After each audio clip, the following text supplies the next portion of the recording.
నాకు బేసిక్‌గా హారర్ ఫిల్మ్స్‌ని ఇలా స్లోగా డోర్ తెరుచుకుంటూ అలాంటి సినిమాల కంటే కూడా కథున్న సినిమాలు చాలా ఇష్టం.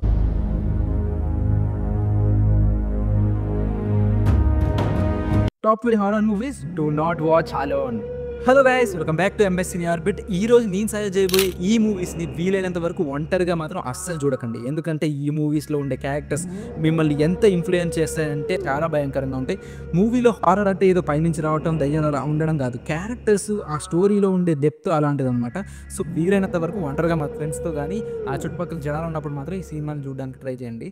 ఇక మూవీ సజెషన్స్లోకి వెళ్ళే ముందు నా ఛానల్ గాక మీరు కొత్తగా వచ్చి ఉంటే నా ఛానల్లో మూవీ కంటెంట్ మాత్రమే అప్లోడ్ చేస్తా. Movie reviews, movie explanations, movie suggestions కంప్లీట్గా మూవీ గురించి మాత్రమే ఈ ఛానల్లో ఉంటుందన్నమాట. సో వీలైనంత వరకు ఒక సబ్స్క్రైబ్, ఒక లైక్ అలా చేసి నన్ను మోటివేట్ చేస్తారనుకుంటున్నాను. లేట్ చేయకుండా వీడియోలోకి వెళ్ళిపోతే టాప్ 5 వచ్చేసి other side of the door. ఈ మూవీని డైరెక్ట్ చేసింది అండ్ అలాగే యాక్ట్ చేసింది ఫారినర్సే అయినా మూవీ మాత్రం టోటల్ ఇండియాలో జరుగుతుంది. అండ్ అలాగే ఇండియన్ మైథలాజికల్ హారర్ ఆస్పెక్ట్స్ మీద డిపెండ్ అయి ఉంటుంది. ఇక మూవీ ప్లాట్ విషయానికి వస్తే ఈ మూవీలో మెయిన్గా మైకల్ అండ్ మరియా అనే ఒక కపుల్ అండ్ వాళ్ళకు ఓలివర్ అండ్ లూసీ అని 2 పిల్లలు కూడా ఉంటారు. మైకల్ జాబ్ వల్ల ఇండియాలోనే సెటిల్ అయిపోతాడు. సడన్గా ఒకరోజు యాక్సిడెంట్లో ఓలివర్ చనిపోతాడు. అయితే తన కొడుకు తన కళ్ళ ముందే చనిపోవడం చూసిన మరియా దాన్ని డైజెస్ట్ చేసుకోలేక రోజు ఏడుస్తూ ఉంటుంది.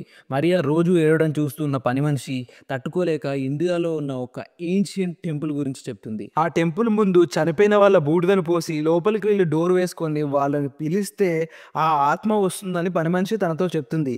దాంతో మరియా అక్కడికి వెళ్ళి చెప్పినట్టు చేస్తుంది. బట్ ఆత్మ వచ్చిన తర్వాతకి ఆత్మ ఏం చేసినా కూడా డోర్ మాత్రం ఓపెన్ చేయొద్దు అంటుంది.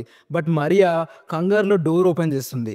ఆ తర్వాత ఆ ఆత్మ వాళ్ళ ఫ్యామిలీని ఎలాంటి సిచ్యువేషన్స్కి తీసుకెళ్తుంది అనేది మూవీ స్టోరీ అనమాట. మూవీ మాత్రం అస్సలు అంటే అస్సలు డిసప్పాయింట్ చేయదు. ఈ మూవీ మీరు ఆల్రెడీ చూసుంటే ఈ మూవీ మీకు ఎలా అనిపించిందో కామెంట్లో పెట్టండి. నెంబర్ 4 వచ్చేసి స్మైల్. ఈ మూవీలో ఉండే సీన్స్ కానీ క్యారెక్టర్స్ కానీ చాలా అంటే చాలా డెప్త్గా ఉంటాయి అన్నమాట. సో అసలు ఆ క్యారెక్టర్స్ ఎందుకు అలా బిహేవ్ చేస్తున్నాయి అనేది చాలా ఇంట్రెస్టింగ్గా ఉంటాయి. ఇది ఒక psychological and also super natural horror movie. మూవీలో మెయిన్ లీడ్గా ఒక సైకాలజీ డాక్టర్ ఎప్పట్లాగే తన దగ్గరకు ఒక అన్యూజువల్ పేషెంట్ తన దగ్గరికి అయితే వస్తుంది. అయితే ఆ పేషెంట్ భయపడుతూ నువ్వు చనిపోతావు, నేను చనిపోతా, అందరూ చనిపోతారు, ఆ తర్వాత సడన్గా నవ్వుతూ గొంతు కోసుకొని చనిపోతుంది. ఆ ఇన్సిడెంట్స్ని చూసిన డాక్టర్ తన లైఫ్లో కూడా ఏదో కొత్తగా జరగడం గమనిస్తుంది.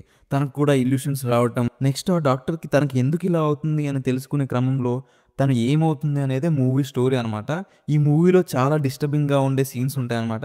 సో ఫెయిట్ హార్టెడ్ పర్సన్స్ మాత్రం అస్సలు ఒంటరిగా మాత్రం అస్సలు చూడకండి. ఈ మూవీ ప్రైమ్లో అవైలబుల్గా ఉంది. ఫ్రీగా చూడాలనుకుంటే ఈ మూవీని కామెంట్లో పెట్టండి, నేను మీకు డైరెక్ట్గా లింక్ షేర్ చేస్తాను. మూవీ మీరు ఆల్రెడీ చూసుంటే ఈ మూవీకి పార్ట్ 2 కూడా వచ్చింది. మూవీ కూడా ప్రైమ్లో అవైలబుల్గా ఉంది. నెంబర్ 3 వచ్చేసి శైతాన్. హిందీలో రిలీజ్ అయిన ఈ మూవీ మాధవన్ మెయిన్ లీడ్లో యాక్ట్ చేశాడు. ఈ మూవీ మాత్రం మిమ్మల్ని అస్సలు అంటే అస్సలు డిసప్పాయింట్ చేయదు. మాధవన్ ఆ అమ్మాయితో చేపించే సీన్స్ మాత్రం మిమ్మల్ని చాలా అంటే చాలా భయపెడతారు. जोर से once more. ఈ మూవీ హిందీ లాంగ్వేజ్లో ఉన్నా కూడా అక్కడ జరిగే విజువల్స్తో మనకి స్టోరీ చాలా క్లియర్గా అర్థమవుతుంది.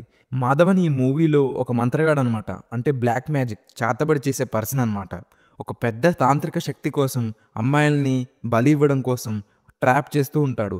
అయితే అజయ్ దేవ్గన్ ఫ్యామిలీ వెకేషన్కి తను ఉన్న ఒక హోటల్లోనే దిగుతారు. ఆ తర్వాత మాధవన్ ఆ అమ్మాయి తినే ఫుడ్లో ఏదో కలిపి ఇస్తాడు. నెక్స్ట్ ఆ అమ్మాయి ఎలా స్ట్రేంజ్గా బిహేవ్ చేస్తుంది అండ్ తన ఫాదర్ అయిన అజయ్ దేవ్గన్ ఆ అమ్మాయిని ఎలా సేవ్ చేస్తాడు అనేది మూవీ స్టోరీ అనమాట. ఈ వాచ్ లిస్ట్లో ఇది నా ఫేవరెట్ మూవీ. ఇది చాలా కొత్త అటెంప్ట్ అని చెప్పాలి. Don't miss it. ఈ మూవీ ప్రైమ్లో అండ్ నెట్ఫ్లిక్స్లో కూడా అవైలబుల్గా ఉంది. ఈ మూవీ ఆల్రెడీ మీరు చూసుంటే మీకు ఎలా అనిపించిందో కామెంట్లో పెట్టండి. నెంబర్ 2 వచ్చేసి లంబాయంగ్. ఒక ఇండోనేషియన్ మూవీ. ఇలాంటి ఒక స్కేరియస్ట్ సీన్స్తో ఉంటుందని నేనైతే ఎప్పుడు అనుకోలేదు.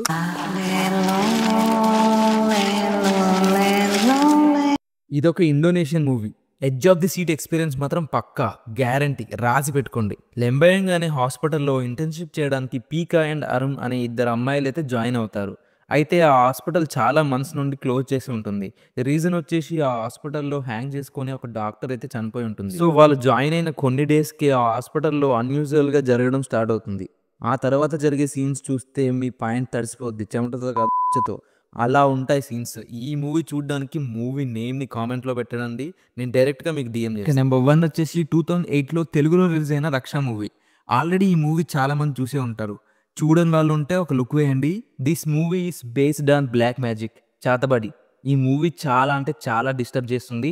Most terrifying performances from the actors and also most influencing movie. Thanks for watching guys. ఈ మూవీస్లో కొన్ని మూవీస్ ఓటీటీస్లో స్ట్రీమింగ్ అవ్వట్లేదు. మీరు చూడాలనుకుంటున్న మూవీ నేమ్ని కామెంట్లో పెట్టండి, నేను డైరెక్ట్గా మీకు లింక్ షేర్ చేస్తా. ఈ వీడియోని కంప్లీట్గా చూసిన ప్రతి ఒక్కరికి thank you so much. Next వీడియోతో మళ్ళీ కలుద్దాం. Until then bye bye.